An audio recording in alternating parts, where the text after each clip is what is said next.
মানুষ যতই পাপের পথে চলুক, জীবনে কি তার পরিবর্তন সম্ভব? অশান্ত ভোগে ডুবে থাকা কেউ কি সত্যিই একদিন ভগবানের পথে ফিরতে পারে? ঋষিদের সেই পবিত্র সভায় আবার প্রশ্ন তুললেন শ্রী শৌনক ঋষি।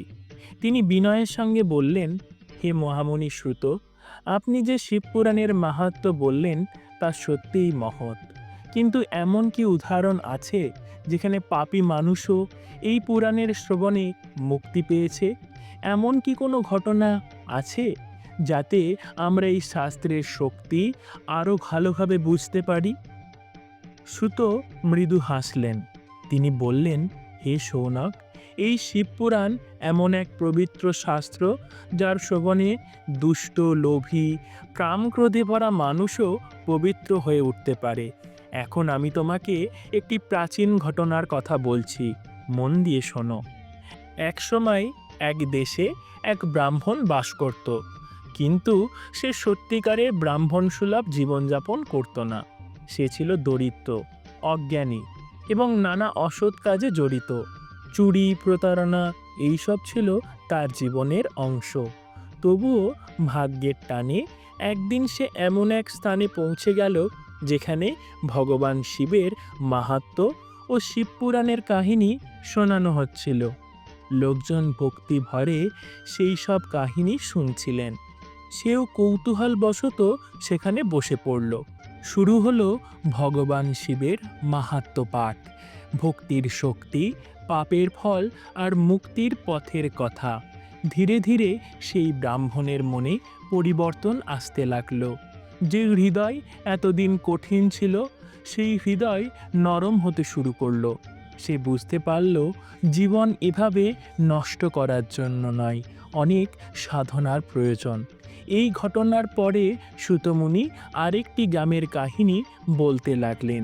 সেই গ্রামে এক বিদ্বান ব্রাহ্মণ বাস করতেন, কিন্তু সংসারের মোহ, ভোগ আর ভুল পথে চলার কারণে তার জীবনেও শান্তি ছিল না।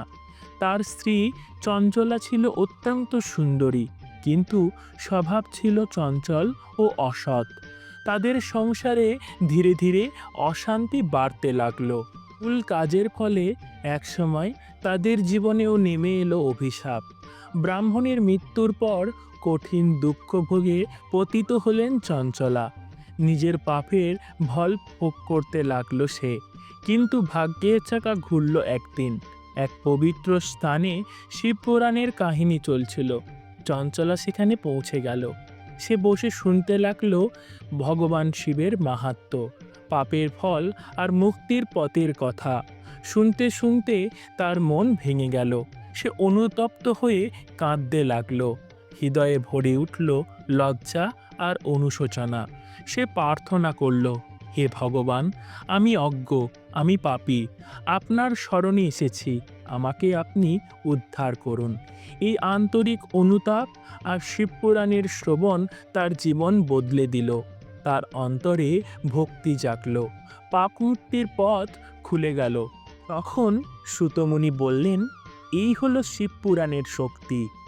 যে মানুষ যতই পাপে ডুবে থাকুক, একবার ভক্তি ভরে এই পুরাণ শ্রবণ করলে তার হৃদয়ে পরিবর্তন আসবেই। ভক্তি জন্মাবে, জ্ঞান জেগে উঠবে এবং মুক্তির পথ খুলে যাবে।